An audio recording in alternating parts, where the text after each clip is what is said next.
Welcome to the History Channel. Today we will be discussing Indian independence and the path towards separation. The British came to India at the start of the 17th century.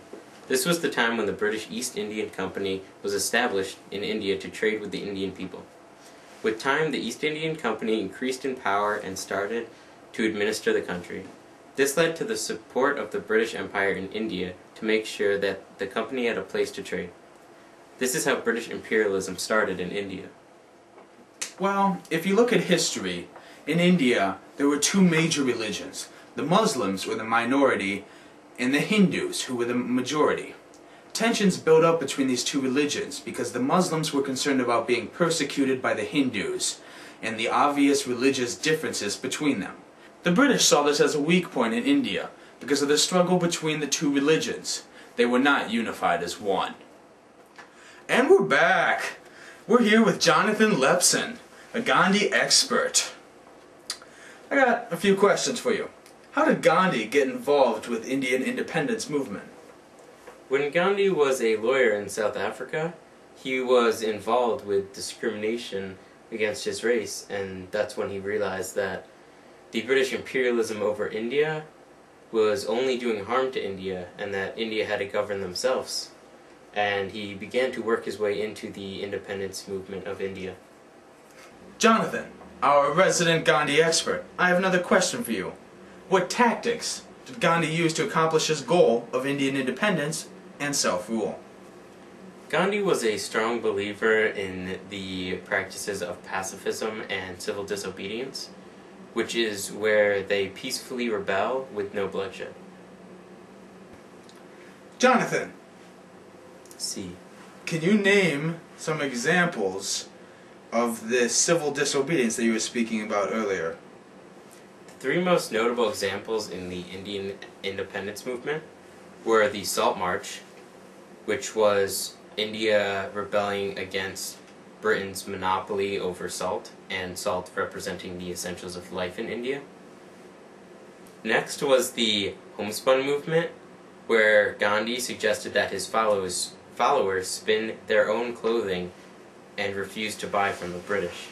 And lastly was the Amritsar massacre, which was a peaceful protest by Indians who were interrupted by the English army when they opened fire on them, causing over 1,000 casualties.